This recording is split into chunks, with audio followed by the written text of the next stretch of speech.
अपूर्ण राहिलेल्या संसाराला दुसऱ्या संधीने दोन जीवांच्या नात्याला फुटलेली पालवी, नात्याची नवी पालवी. नमस्कार श्रोते हो, इरा ब्लॉगिंग मराठी या युट्यूब चॅनलवर सर्वांचे हार्दिक स्वागत. आजच्या व्हिडिओमध्ये आपण ऐकणार आहोत नात्याची नवी पालवी या कथेचा भाग दुसरा. अरे, आता काय करायचे? चोराच्या टोळीतील एक जण म्हणाला. सर्वांना सांग रे, जर तुम्हाला वाचायचे असेल तर याबद्दल कुठेही वाच्यता करायची नाही. नाहीतर ह्या मोबाईलमध्ये जे काही असेल ते सगळीकडे पसरवण्यात येईल. त्यातला त्यांचा म्होरक्या सर्वांना म्हणाला. पुन्हा धमकावण्याचे सत्र सुरू झाले. सगळ्यांनी त्याला घाबरून संमती दिली. ह्यातल्या ज्या बायका आणि मुली आहेत त्यांना बाजूला कर. त्यांना शेटला विकून आपल्याला अजून पैसे मिळतील, असे म्हणून तो म्होरक्या खुनशी हसत होता. हे काम खूप जिकरीचे आहे. आपल्याला हे काम पहाटे करावे लागेल. आता पहाट होण्यासाठी 2 तास आहेत. त्यातल्या एका गुंडाने सांगितले. हो, नीट लक्ष ठेव. कोणी हे काम करताना पळून जायला नको. असे बोलतच तो म्होरक्या तिथून निघून गेला. अर्धे जण दुसऱ्यांवर लक्ष ठेवण्यासाठी जबाबदारी देऊन तिथून निघून गेले. तो माणूस ज्याने शरण्याला मदत केली त्याचे नाव अभय होते. अभय हा 35 वर्षीय घटस्फोटीत होता. बायकोने 1 वर्षाच्या आतच पटत नाही म्हणून त्याच्याशी काडीमोड घेतला. पोटगी म्हणून काही पैसे पण घेतले होते. अभय सोबत त्याची एक विधवा आई राहत होती. स्वभावाने सरळ मार्गी आणि पेशाने शिक्षक असलेला हा अभय सरंजामे नावाचा व्यक्ती सर्वांना मदत करण्यास नेहमी तत्पर असायचा. त्याने यांचे सर्व बोलणे ऐकले होते. आता त्याने ज्यांना शक्य आहे त्यांना वाचवण्याचा प्रयत्न करायचे ठरवले होते. असाच तो त्याच्या जागेच्या इथे गेला. काय हो ताई, तुम्ही सांगितले नाही की हे तुमचे यजमान आहेत? सहप्रवासी असलेला माणूस शरण्याला म्हणाला. एकतर मुलीच्या रडण्याने ती बेजार झाली होती. त्यात या माणसाचे असे विचारणे म्हणून ती वैतागली. आमचे भांडण झाले होते म्हणून तिने सांगितले नाही, अभयने सांगितले. तसे त्याचे ऐकून शरण्या विचित्र नजरेने त्याच्याकडे पाहू लागली. एकतर याने न मागता मदत केली आणि पुन्हा हा स्वतःला माझा नवरा म्हणवतो. अजून पुढे काही केले ना तर मी गप्प बसणारच नाही, ती मुलीला शांत करत स्वतःशीच म्हणाली. त्याचे लक्ष बाहेर गेले. अंधार होता आणि काही पण करून इथून बाहेर पडायचे म्हणजे खायचे काम नव्हते. त्या गुंडांनी थांबवलेली लोक पाहून तो कसे बाहेर पडता येईल हाच विचार करत होता. तुम्ही जरा इकडे येता का? अभय शरण्याला म्हणाला. आता काय? असेच तिच्या चेहऱ्यावरचे भाव जणू त्याला सांगत होते. बोला, ती एका कडेवर मुलीला घेऊन म्हणाली. त्याने तिच्या कानात जे सांगितले ते ऐकून तिचे डोळे भीतीने मोठे झाले की आश्चर्याने ह्याचा अंदाज त्याला घेता आला नाही. पण त्यांनी आपल्याला पकडले तर? तिला काहीच कळत नव्हते काय करावे ते. असेही ते मारून टाकतील. स्त्रियांना विकणार आहेत असे बोलणे त्यांचे चालू आहे. लवकर निर्णय घ्या, तो इकडे तिकडे पाहत म्हणाला.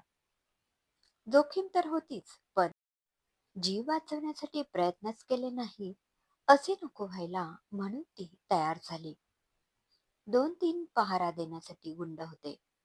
ते जरा पेंगत होते.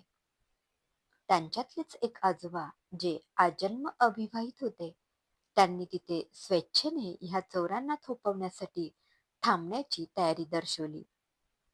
एकमेकांच्या कानात हळूच सांगत त्यांनी एक योजना बनवली. 2 गुंड एकदा पाहून पुन्हा त्यांच्या जागेवर जाऊन बसले.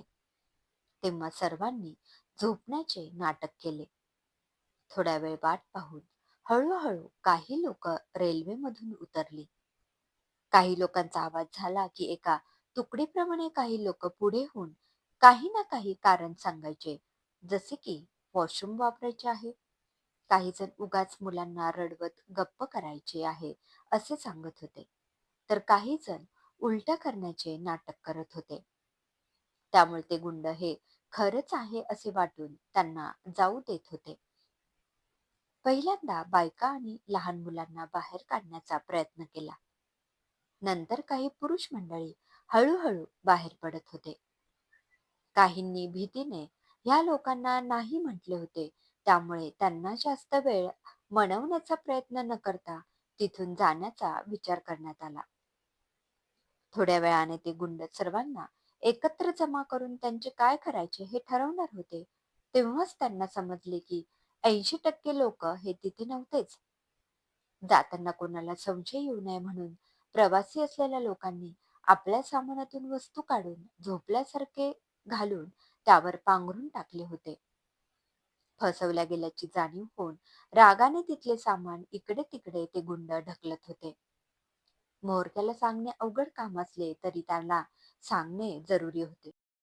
जेवढा जास्त वेळ त्याला सांगायला लावणार तेवढी कठोर शिक्षा तो करणार असे होते. घाबरतच त्यातला एक गुंड पुढे गेला आणि म्हणाला, भाऊ ते काय झालं? नीट आणि स्पष्ट बोल. आणलेस का सर्वांना? त्याच्या करारी आवाजात त्यांचा म्होरक्या बोलला, भाऊ ते खूप कमी लोक इथे राहिलेत. बाकीचे थरथर कापत पुढचे शब्द त्याच्या तोंडातून निघतच नव्हते. बाकीचे? त्याचा डावा हात असलेला माणूस हातातले कडे बाजूला करत विचारत होता. प प पळून गेले. त्याने मान खाली घालतच सांगितले. काय? आणि तुम्ही काय करत होता रे? रागाने मोहरक्याने पुढे येऊन त्याला मारले. ते आजोबा उगाचच हे दुखतंय ते दुखतंय असे नाटक करत होते.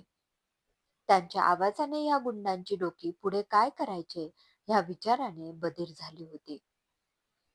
वाचवा मला, छातीत दुखतंय. पुन्हा ते आजोबा ओरडायला लागले. ए, गप्प बस म्हाताऱ्या. एवढ्या लवकर काय तू मरत नाहीस.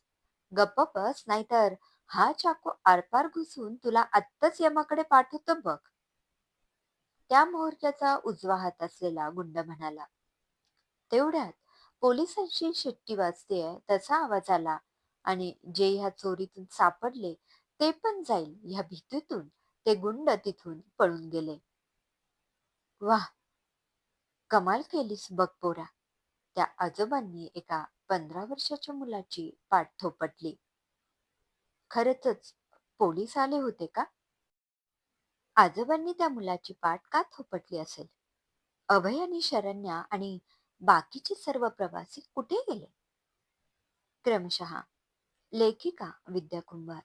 श्रोते कथेमध्ये पुढे काय घडते हे ऐकण्यासाठी पुढचा भाग नक्की ऐका. धन्यवाद.